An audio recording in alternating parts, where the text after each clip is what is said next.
I just hate it that we expect our police officers today to be part-time counselor, psychiatrist, social worker. This officer does everything he can to fill every one of those roles well.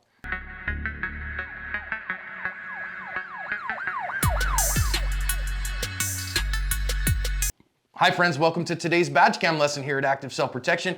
I'm your host, John Correa. I'm your co-host, Mike Williver. Today's video comes to us from Dayton, Ohio. Throwing targets are lightweight, weatherproof, take thousands of rounds of shooting and make shooting fun. Pick up a set for your next range trip. Officers are here at a mental health call. Mom has called in because this guy is having a paranoid episode. And this officer has history with this man, and he's been to this house many times and knows him pretty well. It does have a little bit here. They're going to talk for a good bit, but I want you to listen in on all of it before we come back for the lessons. Hi, Tyler. What's going on? This the other hand? All right. Make sure you got no weapon on you. What's going on today?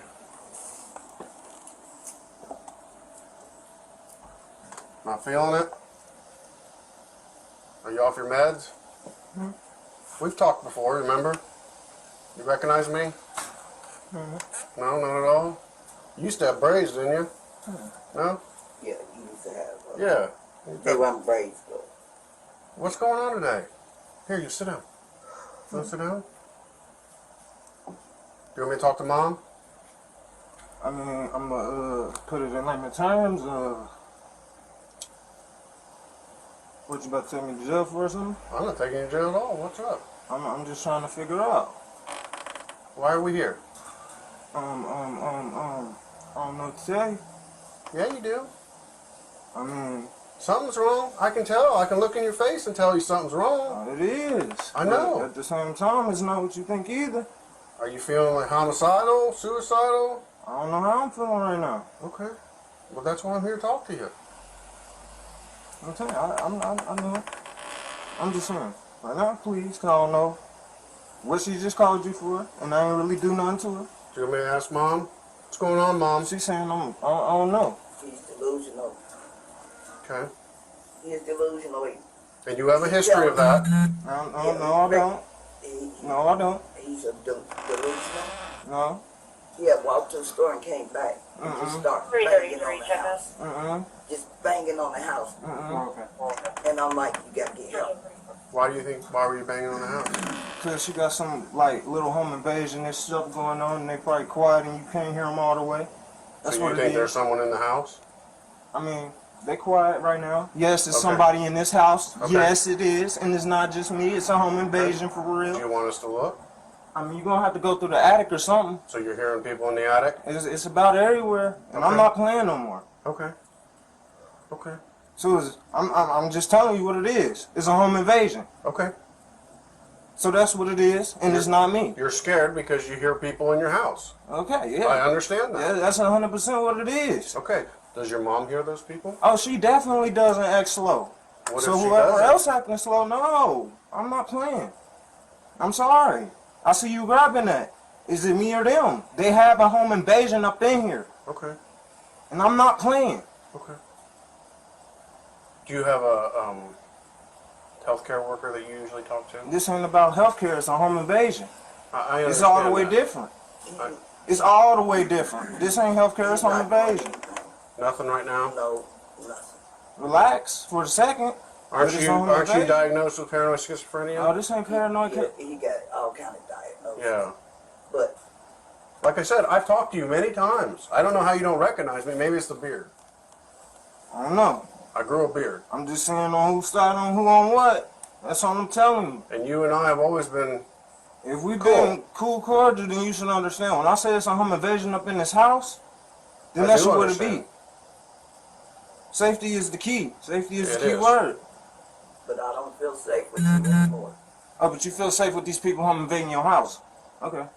I don't feel safe with you. She feels safe with that. That don't sound right. Yeah. There's a home invasion. Well, in our call, the call letters could hear you say I'm not playing. It's a home invasion in that you here. were gonna don't play like I'm not gonna kill all of you. I'm not. Okay? And I'm seriously not. So keeping you are it feeling a cautious. little homicidal a little bit. I'm telling you, it's a home invasion. Okay. I'm not playing. Well, if you sit down, I'll go look in the attic if you want me to. I mean, I'll check with you. You can go ahead. I'm right here. Okay. Disappear, reappear, Batman and Robin, what it is. I know, but you're in the way. I can't go check. Let me check, see if you Can hear you something. sit here with your mom? Go check, see if you hear something. Check. If Just you're see with you, sit back here. you hear something. 'Cause I mean, y'all hear me all the time. Y'all hear my name outside. Ain't nobody deaf. But you hear people saying your name. They in here, and I'm not playing. I'm just trying to figure out what's going on, brother. I'm okay? telling you, it's a Okay. home invasion. Okay. If it's coming at me and my safety, I'm not playing with nobody. Okay. If y'all on my side, cause y'all know I'm not gonna lie to you like that. I know. Yes. If y'all going at me crazy like that, yes, I'm gonna be on bullshit. I'm telling you that. As a man to man, What do you like to be called? Tyler? I'm Tyler Antonio Patrick. Okay. I'm telling you what it is. Your Plain and mother simple. is worried about you. She's not worried. She's Oh, ignoring she's everything very around because she's trying to get me set up. Because you're not doing what you're supposed to be doing I don't feel safe with with your you medication. anymore. I don't have medication. Exactly. I'm not you on should be on medication. Yes, medication. you need No, I help. shouldn't. Yes, you should. You always have been on medication. So you don't hear those people talking on the side right I've been here with social workers now? before. You don't hear nothing. You're hearing things that aren't here. I hate to tell you that, I don't hear anything, man. but we need to go talk to somebody. Okay? We're trying to be real with you, dude. I'm trying to be real with you too. 'Cause Yeah. I know you hear them. I ain't deaf. Tyler, do you want to go to Grandview or Miami Valley? I'm going out like that. Well, you already know we have to. 'Cause I'm you not need. going out like that. You already Tyler, know. you gotta get help, honey. You need Yeah, we help. just wanna get you help, You that's can't stay in this house with The me. best help you can do is pay attention to what I'm hearing too. Because ain't nobody deaf. Tyler, you can't stay in this house with me no more. I can't do this no more. Your mother's afraid. I She ain't gotta don't be feel afraid of safe. me. Yes. Yes, She is. I don't feel safe with you anymore. I don't feel safe anymore with you, Tyler. You gotta go. You have to go. I don't feel safe anymore. Will you go get checked out for your mom? No, because I don't need no medication. You can hear these motherfuckers talking. I don't hear anything. You hear them. Well, that's part of the medical diagnosis that you have. This ain't no diagnosis. It is. Yes, Tyler. I got a black and mild. This is my diagnosis. It keeps me calm. No, You you're can not. hear these people, and I hear them too. I understand you hear them, and I do not hear them. I'm sorry. Dude, I don't want to hear him. Okay. I believe that you hear them. Okay?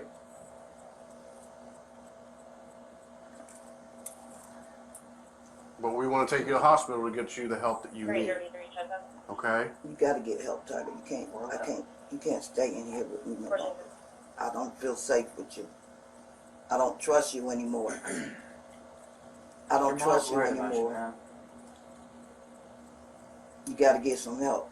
Which hospital you been to in the past? Miami Valley, Grandview? This ain't that. And I Uh, ain't been in no Grandview. hospital either. Grandview usually. This ain't that. I ain't been in no Grandview either. Yeah, you haven't been in it in probably over a year and a half. Yeah, it's been a while since I've been out here and talked to you. Not that. But you back to It's- being psychotic It's again. definitely not that. I've never been to a hospital day in my life. Yeah, Tyler, you didn't been I've to. taken you there. I ain't the same one then or something. 'Cause I ain't You are the same one. I've talked to your mother before. But you can't hear nothing else? I cannot hear nothing else. Okay then. We're gonna keep it simple like that. So, Matt, hey, so can we go to the hospital? You can talk to them. If they don't think that anything's wrong or anything, then they're gonna let you out. I'm Okay? not going to a hospital if you can hear people talking and you can hear them outside. I can't hear them. Dude, I can't hear them. Okay then. But we gotta take you, brother. Okay?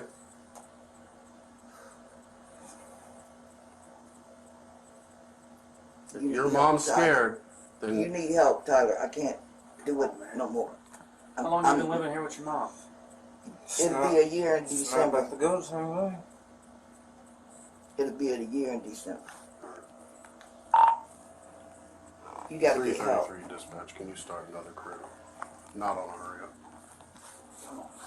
You gotta go to the hospital and get help, Tyler. I don't feel safe with you. Same crew point, it's gonna be 1518 Van Cross.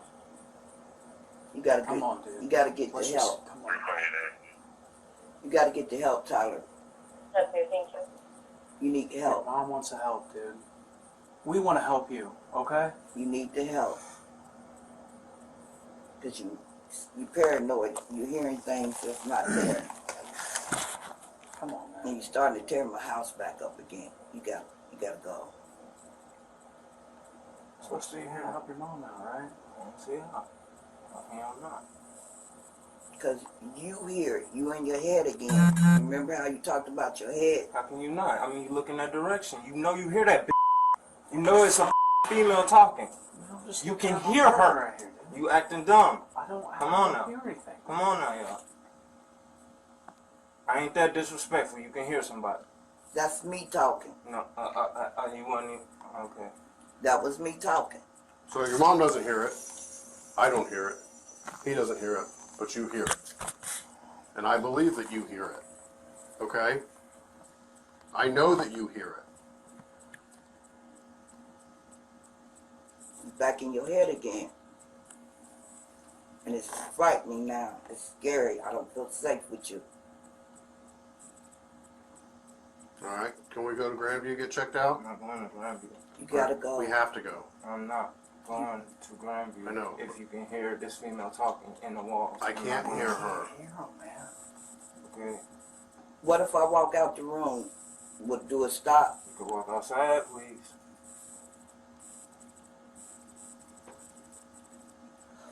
That's all I'm telling y'all. I'm not going to Grandview over this. Y'all can hear this girl talking. And I ain't even trying to tell on her either, but y'all can hear her like I can. Well, what is she saying? Y'all can't hear this and she's saying the same thing I'm saying. I don't see how. So you hear her saying the same thing that you're saying?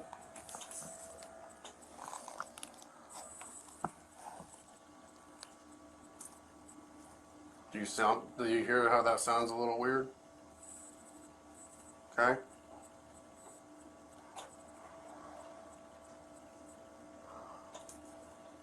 You love your mother. She takes care of you. She wants you to get the help that you need, that you've had in the past, where you, once you get the help, you start acting normal again. Oh, I'm acting very normal. I don't see. I know you don't see That it. don't even make sense. I'm sorry.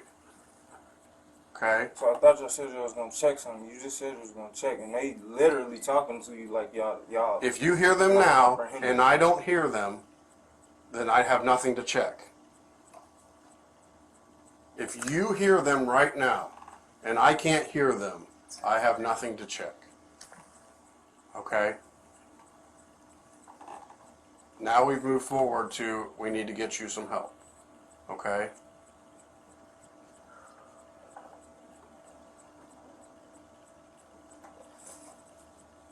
And I want you to finish your black and mild because you said it calms you down, right? Yeah, I do. Well, that's good Yeah, because we want to be calm. I do.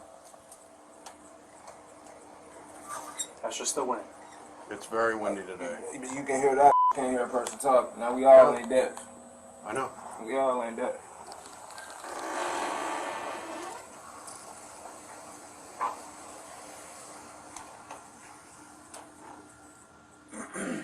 How old are you, dude? That don't even matter. I mean, it don't. If you can hear a home invasion and not hear it. I don't hear anything, man. Somebody shut the car over. All right, put your cigar out. We're going to go to the hospital now, okay? Okay? Come on, man. Just put your cigar out. Let's go. 206 3063. Go to the hospital, Tyler. Listen, it's just straight up open face. I understand. Y'all keep playing with me. Please stop. Your mother is worried about you. Please stop. Okay? So we're going to the hospital. I'm telling you, please stop. Like right now, please. I know. I know. As a human being, I know. I'm not that deaf. And we don't want to take you out of here, That's it. Please. okay? And I mean please. All right, let's go. I mean please. Let's go. Oh! Very good. He's got a knife! He's got a knife! Got it. Get that knife I out. mean please. All right, let's go. Come in, please. He did stab the officer in the neck on this one. The other officers did get him into custody. If you go read the news stories that I've linked in the description, he pled guilty to like 4 felony counts and was sentenced to 18 years to life. And hopefully that's where he gets the kind of mental health help that he needs, the kind of medication and therapy that'll give him, some better outcomes, even though he'll be in prison probably for the rest of his life. Thankfully, the officer was stabbed in the neck, but it missed all his major blood vessels and major nerves. And so everything that I've seen is that he is on the path to a full recovery. Seriously, officers, if you watch this and you think, nah, I don't need my trauma medical kit on my person, I don't know what to tell you. The ankle kit that we sell from Mountain Man Medical, all the proceeds of that go to charity, including good law enforcement charities, right? And other charities too. So if you need a kit, hit the link in the description, go buy one. I don't make nothing on that. We're just trying to make sure you have the gear to save lives if you need to.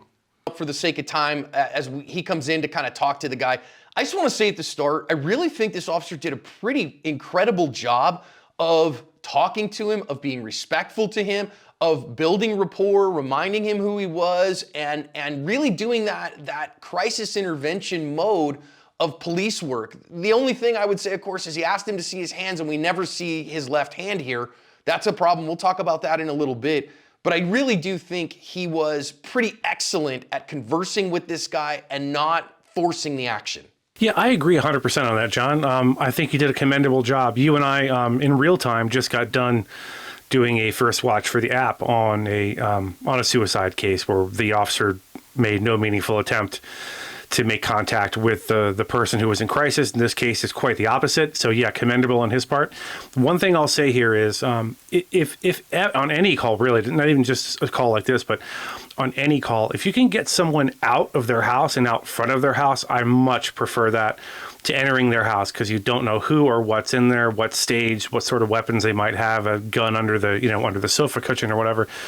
So if you can get a person out front, I think it's probably a little bit on the safer side. We can always go back in and get stuff if we need to later. If he needs to go to the hospital or whatever, we can grab shoes, that sort of thing. But we can control that environment then. Other than that, I think he did a great job of making contact with this guy. Yeah, and listen, I will say here that the officer kind of comes in and gets stuck inside the house, right? But he's doing that so I think the guy doesn't go back further into the house. I think he's doing exactly what you said, Mike, is that he's trying to keep this guy from going deeper into the house where we can control him right here. But I want to notice his left hand is in his pocket the whole time. We haven't seen it yet. We're not going to see it either. I love the fact here, though, that the officer, when the guy's like, you can't hear those people. There's people in the hallway. There's people in the attic, whatever. The officer does something really important here is he doesn't stonewall and he doesn't deny. He says, I believe that you heard him. I believe you did. I can't hear them. Your mom can't hear them, but I absolutely believe that you hear them. And I believe that's real. And so I really think that when somebody's in a mental health crisis, especially, this plays to me like a schizophrenic break. And again, these kind of paranoid delusions and those things are very common with that stuff. And you're not going to talk somebody out of that and say, well, what you're talking about here is false and I have reality. Instead, I really do like, hey man, we need to go get seen and let's see if we can get some folks here who can help with that. And I think he was very patient with that. And that kind of patience, when there's calls breathing down your neck on the radio, I think is really commendable. Yeah, two things. I'll address your last point first. If you're dealing with someone who you even remotely suspect is suicidal or is about to, do themselves or others harm, look, I don't care what other calls are pending. You just need to deal with this and take the time that needed to deal with it and not feel rushed. Feeling rushed will lead you to do stupid stuff to compress the amount of time and space that you have to do your job. And then you're creating other problems when you do that. Back to what you said about him responding to this guy saying, yeah, I'm hearing these voices. Do you hear them? And the correct answer is definitely not, yeah, I hear him too. That's not what you want to say, because then he could call you on your BS and now you got a trust issue. I think the perfect response was, no, I don't hear them, but I believe that you do, because you're not that way. You're acknowledging you don't hear it, but yeah, I believe you're hearing it. I don't, and you're sort of affirming them, and you're sort of, for lack of a better way of putting it, you're not calling them crazy. You're going, I believe you hear the voices, man, and that's okay. We'll get through this. So I think he did a pretty fantastic job in that as well.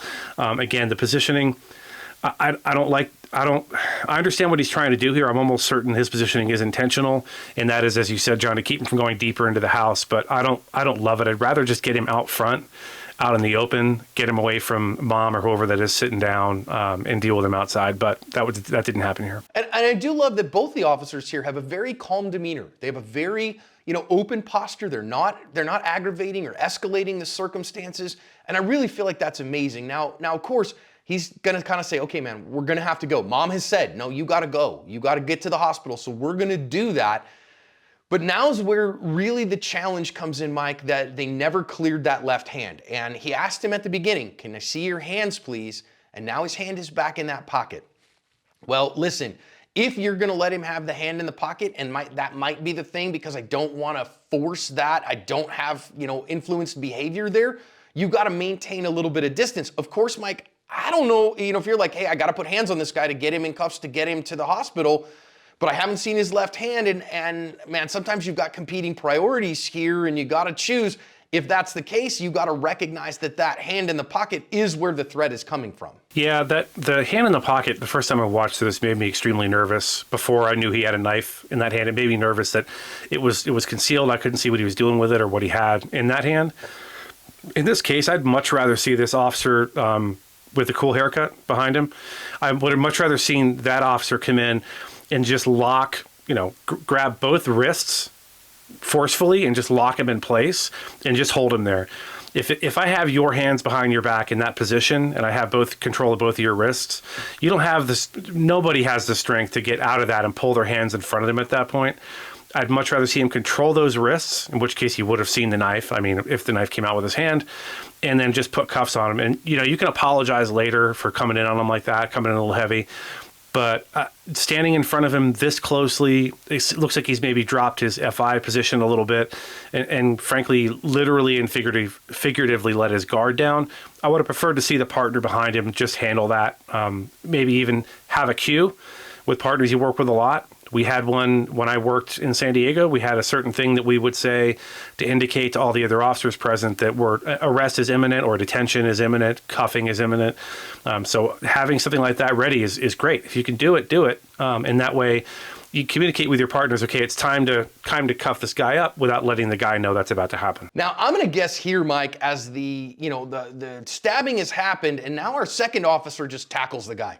I'm going to almost guarantee you that what he thought happened here was a punch. I couldn't see the knife that quickly. I don't think he could either. And so because he sees a punch, all right, I'm going to jump in on this guy and get him under control. Of course, doing that when it's a knife in his hand, very dangerous. And my guess is if he knew it was a knife, he probably wouldn't have gone in. He'd probably backed up and shot him. Yeah. Hey, officers, if you're watching this, hit me up, Mike at activeselfprotection.com. I'd love to have you on the podcast to talk about this experience and know for sure what you were thinking. But I tend to agree with you, John, that it looked like he tried to punch him in the face and missed or something like that, or tried to punch him in the chest and kind of missed and hit him in the neck. And it was so fast, and there wasn't any traditional sort of stabbing motion used by his arm. So I think you're probably right. I think he thought, oh, he just punched my partner. Well, now it's time. We got to get down with this guy now and get him into custody because he's just assaulted my partner. And I'm not sure at which point exactly they realized there was a knife, but it occurs to them, and they're able to get this guy into custody. But, man, I would have loved to have seen some action a little sooner and a little bit more reactive gap for the officer that was moving in. Yeah, and listen, grappling in a real world environment, dude, prioritize the hands for sure. I want to note a couple of things for our officer who ends up stabbed. Do you notice here that he's given up his interview posture? And that there's a reason, officers, that all around the country that academies teach this interview ready position. And whether that's, hands clasped together in front of you or you have your notepad out in front of you, but you notice here his right hand is down, and because of that, when he's got a threat that could come from the left side on the left pocket and his right hand down, he's literally in the most vulnerable position here, Mike. Yeah, the only way to be more vulnerable would be to have your hand pretty much behind your back. And I don't remember, I'd have to rewind this and look at exactly what he was doing when this freeze grab starts, but it's kind of irrelevant. The whole time you're in this position where you're in front of a suspect for whatever reason, hands up. I would keep my hands sort of right about the sternum, and my hands would be like this with the trigger finger out and the thumb out, just like that at all times, and they would stay at least at sternum level, if not higher. The reason being is I can come out and I can deflect and I can block stuff, or I could grab an arm if I have to. Down at your side, as you're about to see, that split second difference in how long it takes him to get that right arm into the fight, I think may have made the difference. There's no way to know for sure, but I'm willing to bet he certainly would have stood a better chance of deflecting that arm with the knife in it had his hand been up. And again, please don't hear us criticizing this officer. I think he did a super commendable job in so many ways. So this is just for the next guy watching this. Here's your mental rep. Here's why you don't let your guard down even for half a second. Yeah, and again, I think he's a stud. I think, if he had mad kung fu skills, he might have been able to make that work if he was anticipating it. But instead here, you notice he tries to bring that right hand up, but the guy's inside his reactionary gap. And when somebody's inside your reactionary gap, I don't care how much kung fu you have, they are going to get to you before you're able to do something about it if you're not prepared for it. And even if you are prepared for it, he's so close in this particular case, which is why, again, if he'd had the defensive fence up, he might have been able to simply flinch away from that and keep it from actually stabbing him. I will also say this dude is now stabbed in the neck, and yet he stays present and stays cognizant and helps get this guy into custody. What incredible emotional fitness for him to not just completely tap out. And I wouldn't have blamed him if he had, Mike. No, absolutely not. This guy's a stud. Again, as I said and John reiterated, I will reiterate that we think this guy is an absolute stud cop. This is the cop I want. This is a guy or gal I want responding to my house. As we said in our breakdown video, the suicide by cop that we covered before this video, that'll be out on the app soon. You treat everyone like you would want your family member to be treated. Just to assume this is your aunt or uncle or brother or sister or child or parent, and approach every situation like that and treat them the way you want them to be treated. And this officer did exactly that. He went in there and I think really believed he could make a difference and help this young man out and get him in a position where he can get some treatment to get the help he needs. Unfortunately, that didn't happen. Fortunately, he made it through this. For the next officer coming up watching this in training, use this as your mental rep. Remember this when you're out there doing your own thing. It'll help you cover your ass.